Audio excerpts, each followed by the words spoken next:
Brought to you by V-Guard. দিনে বাম রাতে আরএসএস জোট ভাঙায় বামেদের তুলোধনা নওশাদ সিদ্দিকীর। আমি তো সিপিএম এর হোল টাইমার নই, আমার সঙ্গে এমন ব্যবহার কেন? জোট করার ইচ্ছে ছিল না বামেদের, আমাদের সময় নষ্ট হয়েছে। TV9 বাংলায় বিস্ফোরক নওশাদ সিদ্দিকী। এখানেই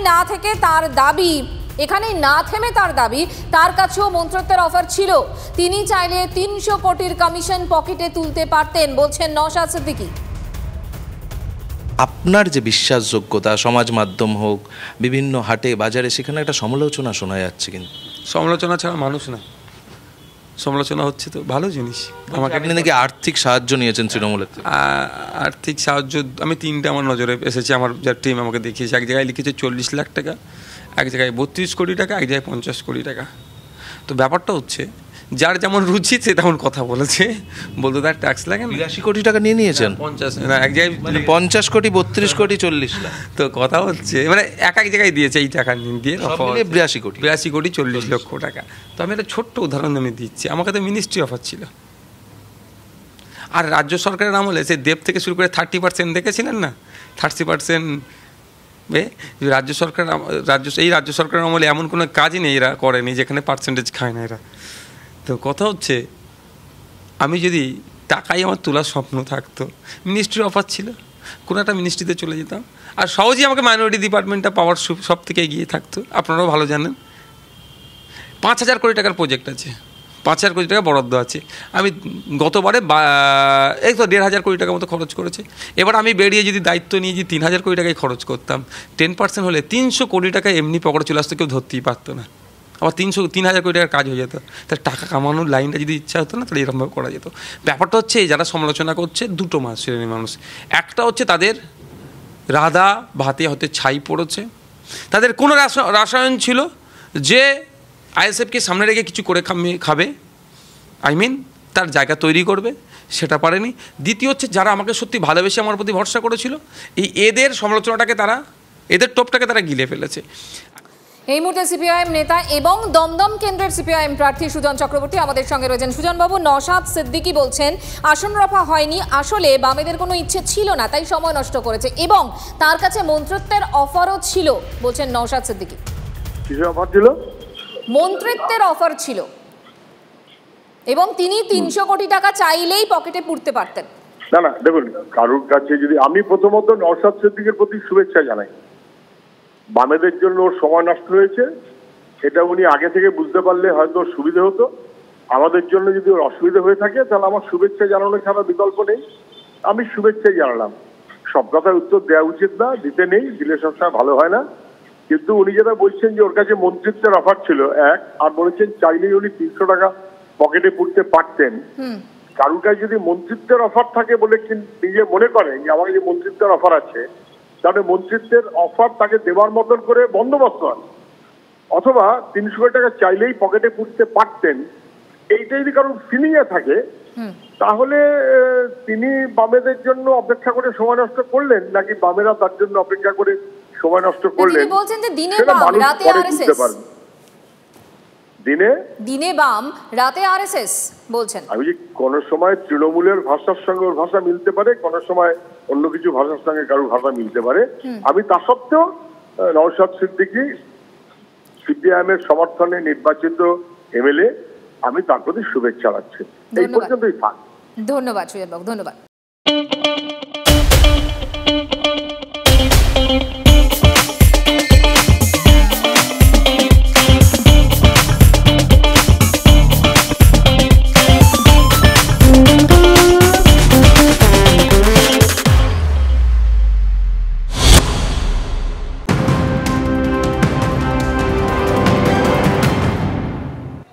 বাঁকুড়ার বিজেপি প্রার্থীর প্রচারে উত্তেজনা, সেই ছবি আপনাদের দেখাচ্ছি। প্রশ্ন করায় তৃণমূল নেতাকে ঘাড় ধাক্কার অভিযোগ।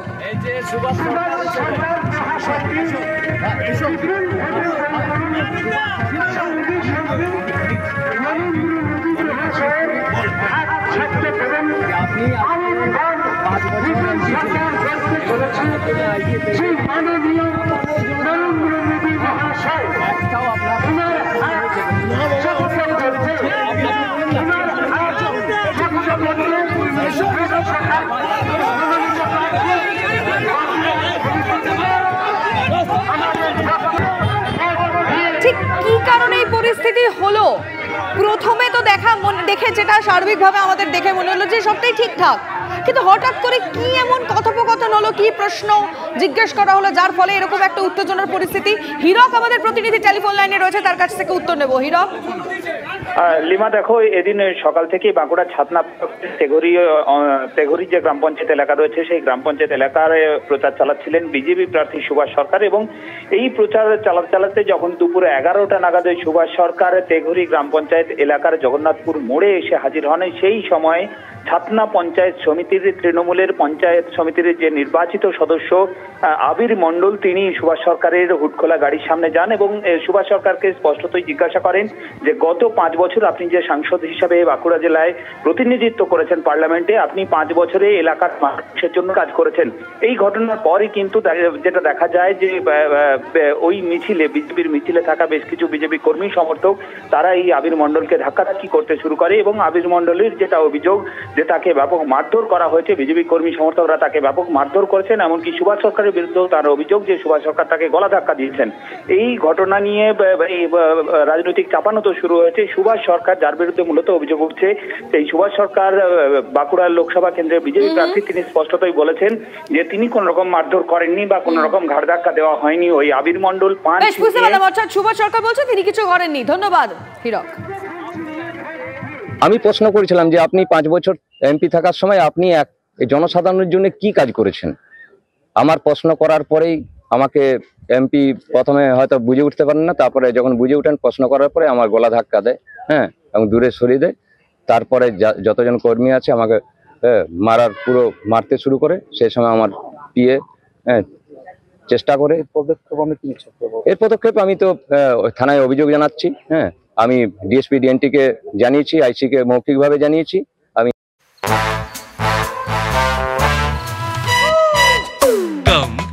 Come my love, please don't say no baby, come my love. V-Guard এর air coolers extra large cooling pads সহ যা বড় বড় মহারথীকেও ঠান্ডা করে দেয়। V-Guard air coolers, long lasting cooling. আর এক বিজেপি নেতা তিনিও তর্কাতর্কিতে আবারও জড়ালেন, সজল ঘোষ। প্রচারে বেরিয়ে তৃণমূল কর্মীর সঙ্গে তর্কাতর্কি বরানগর বিধানসভা কেন্দ্রের উপনির্বাচনে বিজেপি প্রার্থী। ছবি দেখাচ্ছি আপনাদের। প্রচারে বেরিয়ে আবারও তর্কাতর্কিতে জড়ালেন সজল ঘোষ।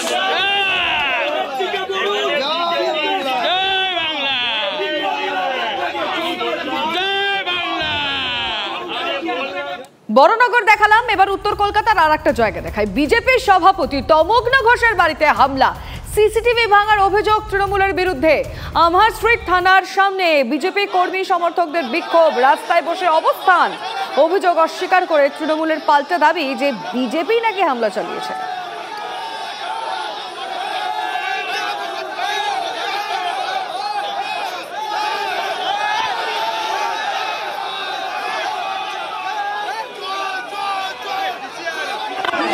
এলাকাবাসীকে দেখাতে হবে যে তৃণমূল বেঁচে রয়েছে, 10-12 জনকে নিয়ে এসছে। না দেখালে তো শেষ, তৃণমূল তো উত্তর কলকাতায় শেষ। দেওয়াল চুরি করবে, চাল চুরি করবে, মানুষের ডেড বডি চুরি করবে, আর কি জানে না। 10-12 জন এসছে, দেখাচ্ছে যে আমরা বেঁচে রয়েছি। সাধারণ মানুষের দেখুন জমায়েত, তোমাকে সিসিটিভি ভাঙা হয়েছে, দেখুন সাধারণ মানুষ রাস্তায় নেমে ভিত্তিহীন অভিযোগ করেছে। কারণ যে বাড়িটিতে বিজেপির সভাপতি, জেলা সভাপতি থাকেন বলে ওরা এই নাটকটা করলো, ওই একই বাড়িতে তৃণমূলের বর্ষিয়ান নেতা এবং সুদীপ বন্দ্যোপাধ্যায়ের ঘনিষ্ঠ কার্যত সচিব শ্রদ্ধেয় তপন ঘোষ থাকেন। ফলে তৃণমূল কেন ওখানে হামলা করতে যাবে? এখানে একটা কর্পোরেশনের চুরি গেছে, ড্রেনের ঢাকা। হয়তো যারা চুরি করেছে তারা সিসিটিভিটা ভেঙে চুরি করেছে, সেগুলো কর্পোরেশন দেখছে। একটা সামান্য ঘটনা, একটা মানে ছিচকে চুরির ঘটনাকে কেন্দ্র করে বাইরের লোক এনে ব্যস্ত সময়ে তৃণমূলকে বদনাম করা, এটা কোনো অবস্থায় ঠিক হচ্ছে না। এই মুহূর্তে আমাদের কাছে যে খবর এসে পৌঁছচ্ছে মুর্শিদাবাদ থেকে, তৃণমূলের গোষ্ঠীদ্বন্দ্বে বোমাবাজি। তৃণমূলের গোষ্ঠীদ্বন্দ্বের বোমাবাজি মুর্শিদাবাদের রেজিনগরে। আহত হয়েছে এক শিশু সহ 5 জন। কৌশিকের সঙ্গে কথা বলে জানার চেষ্টা করি যে ঠিক কি ঘটেছে, কি খবর পাচ্ছ কৌশিক? দেখো এই মুহূর্তে যেটা জানা যাচ্ছে যে দুই পক্ষ দেওয়াল লেখা নিয়ে দুই পক্ষের মধ্যে ঝামেলা, যে বর্তমান ব্লক সভাপতি এবং যে রয়েছে জেলা সাংগঠনিক চেয়ারম্যান সেই দুই গোষ্ঠী আজকের দুপুরে যখন দেওয়াল লিখতে যায় যে রবিউল আলম গোষ্ঠী অর্থাৎ বর্তমান চেয়ারম্যানের গোষ্ঠী, সেই সময় যে ব্লক সভাপতি রয়েছে এবং পঞ্চায়েত সদস্য রয়েছে তার গোষ্ঠীর আক্রমণ করে বলে একে অপরের বিরুদ্ধে অভিযোগ হচ্ছে এবং এই ঘটনায় কিন্তু বোমাবাজি করা হয় এবং সেখানে যে একজন শিশু তিনিও আহত হয়েছেন। এই রাজনৈতিক বড়দের হিংসার ঘটনার মধ্যে কিন্তু একজন শিশু আহত হয়েছে। সেখানে প্রশ্ন উঠছে এত বোমা কোথা থেকে আসছে এবং কারা এই বোমা মজুত রেখেছে এবং বারংবার কিন্তু মুর্শিদাবাদের একদিন আগে কিন্তু খড়গ্রামের ঘটনা ঘটছে।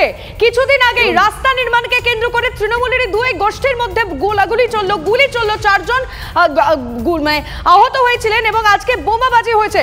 প্রশ্ন তো উঠবেই, এত গোলাভূমি আসছে কোথা থেকে, এত বোমা আসছে কোথা থেকে, কি কারণেই বা কারাই বা এগুলো মজুত করছে? নজর রাখো Kaushik. Brought to you by V-Guard,